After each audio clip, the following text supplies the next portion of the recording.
ധർമ്മസ്ഥല വെളിപ്പെടുത്തലിൽ രണ്ടാം ദിവസത്തെ മണ്ണുമാറ്റുള്ള പരിശോധന പുരോഗമിക്കുന്നു. മൃതദേഹം കുഴിച്ചിട്ടതായി ശുചീകരണ തൊഴിലാളി മൊഴി നൽകിയ വനമേഖലയിലെ രണ്ടാം സ്പോട്ടിലാണ് ഇപ്പോൾ പരിശോധന.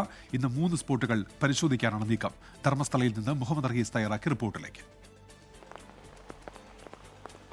മൃതദേഹങ്ങൾ കുഴിച്ചിട്ടിട്ടുണ്ട് എന്ന് ശുചീകരണ തൊഴിലാളി ചൂണ്ടിക്കാണിച്ച രണ്ടാമത്തെ സ്പോട്ടിൽ നേത്രാവതി സ്നാനഘട്ടത്തിന് സമീപമുള്ള സ്പോട്ടിലാണ് ഇപ്പോൾ പരിശോധന നടക്കുന്നത്. ഈ ദൃശ്യങ്ങളിൽ കാണുന്നത് പോലെ ഇതൊരു സ്പോട്ടാണ്.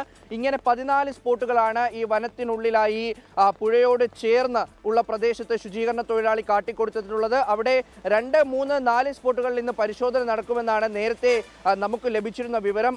ആ ഒരു രീതിയിൽ രണ്ടാമത്തെ സ്പോട്ടിലാണ് ഇപ്പോൾ പരിശോധന നടക്കുന്നത്. അവിടെ നിന്നും കാര്യമായ ഒന്നും ഇതുവരെ കണ്ടെത്തിയിട്ടില്ല എന്നാണ് സൂചന. ഇന്നലെ നടത്തിയ ആദ്യ പരിശോധനയിലും കാര്യമായ ഒന്നും കണ്ടെത്തിയിരുന്നില്ല. പക്ഷേ SIT സംഘം ഇപ്പോഴും ഈ ഒരു ശുചീകരണ തൊഴിലാളിയുടെ മൊഴി വിശ്വാസത്തിൽ എടുക്കുന്നുണ്ട്. അതനുസരിച്ചാണ് അവർ കാര്യങ്ങൾ മുന്നോട്ട് കൊണ്ടുപോകുന്നത്.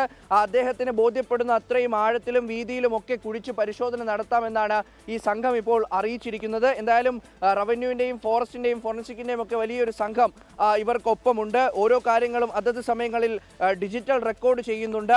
SITയിലെ മുതിർന്ന ഉദ്യോഗസ്ഥരൊക്കെയും സ്ഥലത്തെത്തിയിട്ടുണ്ട്. അങ്ങനെ മഴയും ഒപ്പം തന്നെ പുഴയോട് ചേർന്നുള്ള പ്രദേശം മാത്രമല്ല ഈ ഒരു കാട് ഇതൊക്കെയും തെരച്ചിൽ ദുസ്സഹമാക്കുന്നുണ്ട് എങ്കിലും ഇപ്പോഴും SIT സംഘവും ശുചീകരണ തൊഴിലാളിയും ഈ ഒരു വനത്തിനുള്ളിൽ തങ്ങുകയാണ്. അവർ അവിടെ ഒരു പരിശോധന നടത്തിക്കൊണ്ടിരിക്കുകയാണ്. എന്തായാലും അല്പസമയത്തിനുള്ളിൽ തന്നെ എന്ത് വിവരമാണ് ഈ രണ്ടാം സ്പോട്ടിൽ നിന്ന് ലഭിക്കുക എന്ന് നമുക്ക് മനസ്സിലാകും. ക്യാമറാമാൻ രജീഷ് കരിവള്ളൂരിനോടൊപ്പം മുഹമ്മദ് റഹീസ്, 24.